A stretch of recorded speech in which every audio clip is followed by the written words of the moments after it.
안녕하세요. 알기 쉬운 입시 정보입니다. 2024년 새해가 밝았네요. 새해가 되자마자 흉흉한 뉴스가 많이 보도되어 매우 안타깝게 생각하지만 더 좋은 일이 있을 거란 소망 하나씩은 품고 여러분 모두 새해 하시는 일 모두 잘 풀리시길 기원하겠습니다.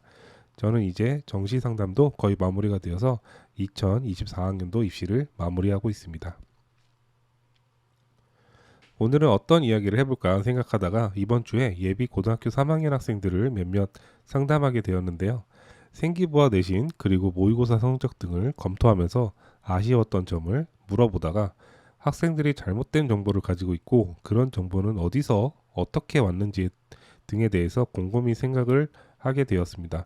그리고 그런 물음에 대한 답을 담을 콘텐츠를 이번 주 영상으로 생각하게 되었습니다.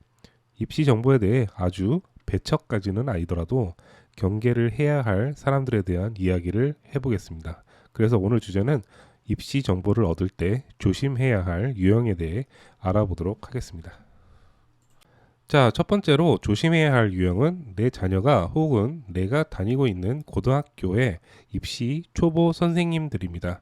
대개 이런 선생님들은 임용고시 패스하고 교사로 발령받은 지가 채 3년이 되지 않는 분들인데 입시 정보라는 게 저도 매번 느끼는 것이지만 항상 어렵고 항상 공부해야 하는 영역입니다.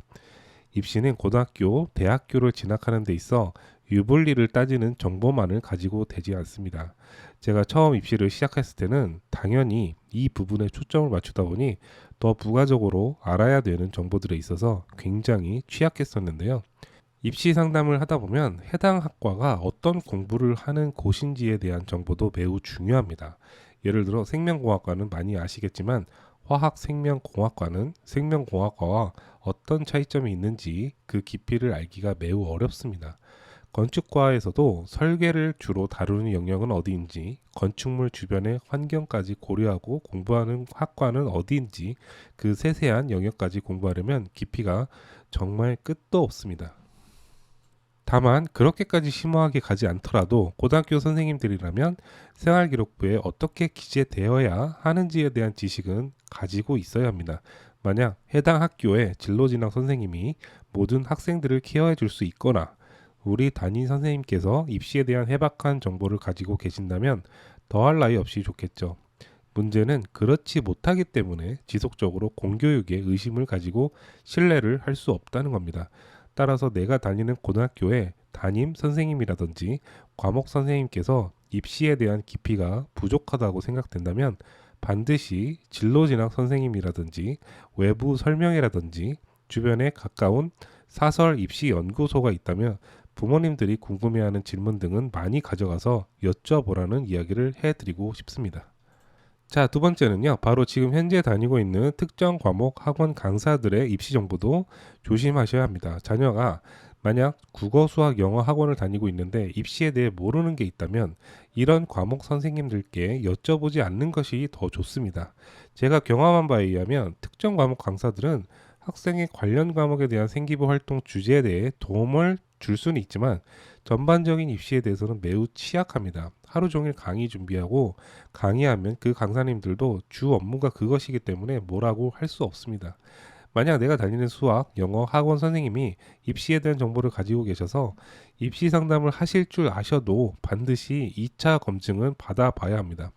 그 이유는 특정 과목 선생님들은 그 과목에 유리하게 상담을 해드릴 수밖에 없기 때문입니다. 예를 한번 들어보겠습니다. 국어, 수학, 영어 학원을 다니게 되면 수능 최저력 기준 과목으로 선택을 해야 할 때 각 과목 선생님들은 본인들에게 유리한 쪽으로 상담합니다. 여름방학 동안 국어와 수학 그리고 영어에 대한 풀 커리큘럼이 준비되어 있으니 이 커리큘럼만 따라오면 수능 최저 학력 기준 충족이 가능하게 만들어 드리겠다 등의 정보를 주입하게 된다는 겁니다. 정시 전형으로 이야기하자면 이과의 경우 수학만 잘하면 된다라고 말하는 강사분들도 계십니다. 정시 전형이 수학만 잘 나오면 되는 시험으로 누가 설계했나요? 수학만 1등급인데 다른 과목이 3, 4등급이라면 원하는 대학을 절대 갈 수 없습니다. 그렇기 때문에 특정 과목 학원 강사의 입시 정보는 다시금 두 번 생각하고 검증해야 할 필요가 있다라는 것입니다. 자, 그리고 마지막으로 세 번째입니다. 마지막으로 조심해야 할 유형은 바로 저 같은 입시 컨설턴트입니다. 이게 무슨 말이냐면 저 같은 입시 컨설턴트에게 상담을 받아도 다른 입시 컨설턴트들에게 또 물어보고 검증하는 단계를 거치라는 말씀입니다. 그 이유는 제 정보가 언제나 옳고 진리일 수는 없기 때문일 겁니다. 예를 들어보죠. 입시 정보를 가능한 많은 곳에서 들어야 할 가장 첫 번째 영역은 학생부 종합전형처럼 정성평가에서일 겁니다. 저 같은 경우에 학생부 종합전형 지원 여부를 판단하기 위해서는 생기부를 검토하고 내신을 확인했을 때 제가 나름대로 정해놓은 기준이 있습니다. 학생의 원점수는 어디에 위치하고 있으며 생기부에서 지원자의 관심 분야가 드러나고 있는지 등을 검토해서 종합전형으로 가능성이 있는지, 가능하다면 그 합격선은 어디이며 어느 라인까지 지원해 볼 수 있는지 등입니다. 내신 등급과 정시 전형에서 점수만으로 판단할 수 있는 정량 평가의 경우 거의 대부분 일치한다고 봅니다. 다만 그 안에서도 이전과의 경쟁률 차이, 수능 최저의 비교, 추가 합격 등등 여러 가지 더 봐야 할 데이터는 있습니다만 정량 평가는 어느 정도 비슷한 정보일 거라고 생각합니다. 다만 학생들은 항상 자신이 생각했던 것보다 더 낮게 성적이 나오고 더 좋은 대학교를 가고 싶어하는 심리가 있기 때문에 정량 데이터로 위주인 교과 전형보다는 조금 더 낮은 등급과 비교과로 지원할 수 있는 학생부 종합 전형에서 고민이 더 많습니다. 종합 전형은 생기부 정성 평가이기 때문에 앞에서 언급한 첫 번째 부임된 지 얼마 안 된 입시 초보 고등학교 교사의 경우 해결이 안 됩니다. 두 번째, 특정 과목 학원 강사 역시도 마찬가지입니다. 그렇다면 최후의 수단으로 입시 상담을 위해 주변의 입시 컨설턴트들에게 종합전형을 위한 생기부 검토를 의뢰한다면 반드시 한 가지 업체만 가지고 지원하지 말으시길 당부드립니다. 저 역시 제가 불합격할 거라고 생각했던 학교가 합격되었다는 소식을 들었을 때 많이 놀라곤 합니다. 생기부는 앞에서 언급한 첫 번째와 두 번째 유형의 선생님들을 제외하고 생기부에 대한 깊이가 있으신 분들에게 가능하면 많이 상담 받으시길 바랍니다. 저 역시 수시 상담 때 제가 상담을 모두 마친 후에 가능하면 다른 곳에서도 의견을 한번 들어보시라고 권합니다. 만약 제가 한 의견과 일치되는 것이 있다면 더 확신을 가지시고 불일치되는 의견이 있다면 더 확인하라고 말씀드립니다. 자, 오늘은 입시 정보를 얻을 때 가장 조심해야 할 유형 3가지에 대해 이야기해 봤습니다.